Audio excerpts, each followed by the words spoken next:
here, and we're here to share with you more about the dyslexia screening in DAS.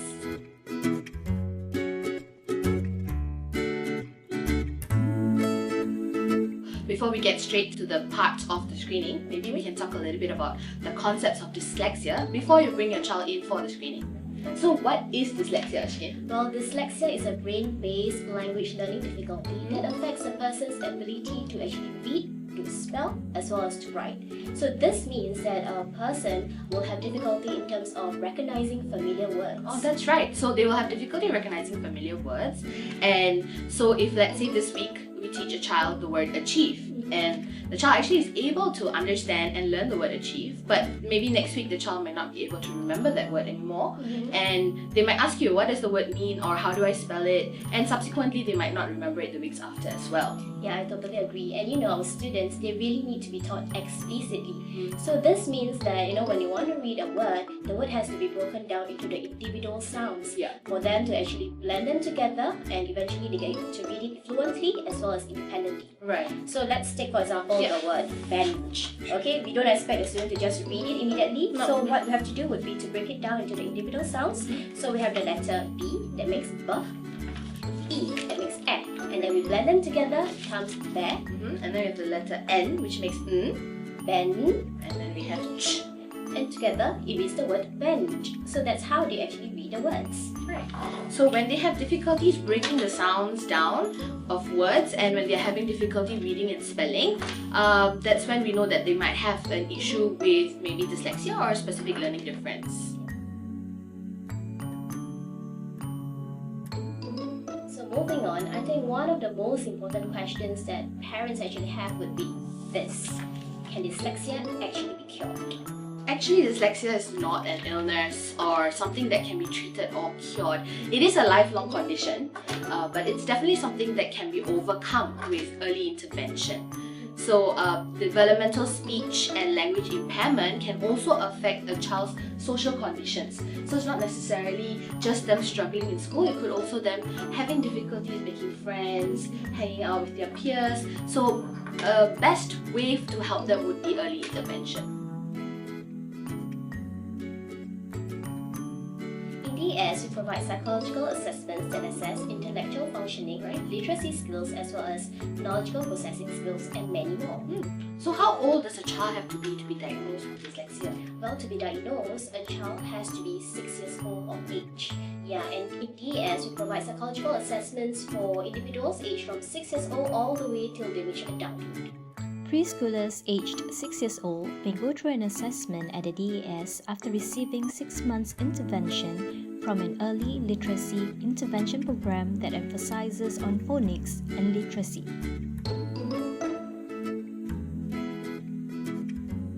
So, why does DAS conduct screening? Well, before a psychological assessment is being conducted, students are encouraged to participate in a screening process so that they'll be able to find out the at-risk level that they have for learning difficulties such as dyslexia. That's right, Ashkin, because basically screening gives you more of a probability, and it's just the risk of dyslexia. It's not a full diagnosis. If they do want to go for a full diagnosis, they have to go for a full psychological assessment where they will be able to identify the strengths and challenges that the child faces, as well as able to give recommendations for future support, especially educational support. That's right. So let's now talk about the dyslexia screening.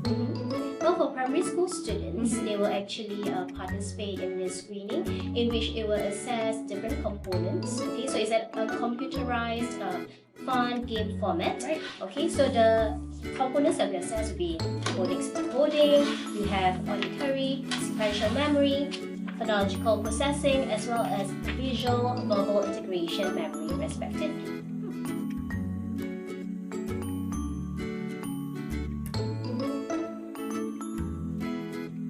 For example, the first game for primary school children below 8 years old, they will be assessed on their speed and accuracy on rhyming and alliteration. For example, like this: peeping, pink, pig.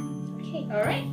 And for children above 8 years old, they will be assessed on their ability to basically segment words into syllables or phonemes. So for example, like the word elephant, if you were to count the syllables of elephant, it would be elephant. Okay. second game, for students below 8 years old, they are supposed to remember the sequence of the animals in the animal race. Right. Okay, so for example, so in the program, it will probably say that the cat arrived first, followed by the mouse, followed by the chicken, and last would be the cow. So they are supposed to memorize the sequence. Right. Okay, so for students above 8 years old, they are supposed to recall the sequence of digits. Let's give it a try. Nitya, are you ready? I'm gonna try 9, 2, 3, 5, 6. 9, 2, 3, 5, 6. Okay, you got it. Alright! So for the third game, for children below 8 years old, we have a game that incorporates kind of visual and auditory information in a short-term memory task that actually involves sequencing of colors. So what the kids will see is like colorful aliens, and they will come out in a sequence of colors. So for example, we might have green, blue, pink, green again, and yellow. And what the children will have to do is to identify the aliens in the same sequence of colors. Okay. Whereas for children above 8 years old, we have nonsense words. So it might be words like this. Usually nonsense words means that there is no prior knowledge or there's no context. So how would you read this first nonsense word? Dex, right? Great, Okay. yeah. How about this one? Ni, Great. And how about the last one? Cab. Yeah, Yes. you did great.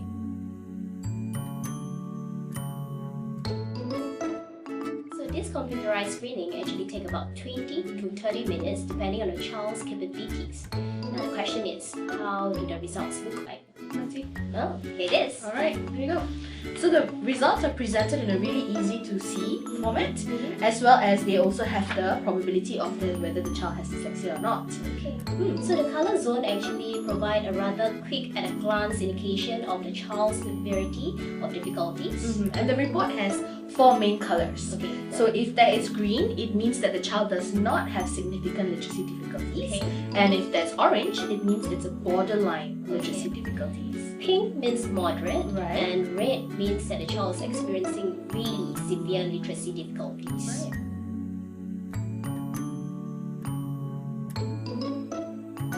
So how about our secondary school students who actually come for screening? Actually, when the secondary school students come for screening, they're actually not assessed by a computerized program. They are assessed by specialist psychologists on 3 aspects of literacy, which is word reading, spelling, and word decoding. So because it's not computerized, they actually won't have a report like this. They will actually be tested on their literacy levels, and it will be checked for their age appropriateness.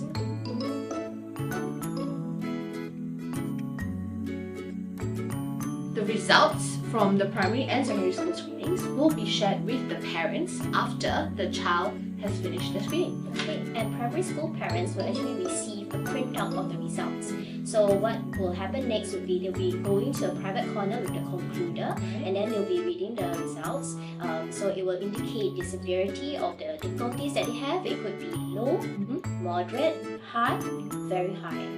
Right. So for secondary school parents, the specialist psychologist will basically talk to the parents directly about the literacy needs of the child. And depending on the results, the concluder will be giving recommendations on what to do next, and the parents can even ask as many questions as they want. Yeah.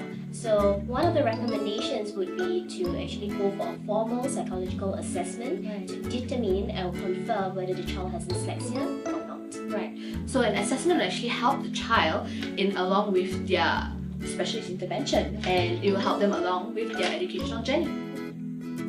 So we have briefly shared with you about dyslexia, the symptoms, as well as the screening process that your child will be undertaking. Alright, if you want to know more about DAS or dyslexia, please go to our website www.das.org.sg, or you could also check us out, like us on Facebook and Instagram, and you can check out on updates that we are doing for our children at the Dyslexia Association. And remember, Always embrace dyslexia!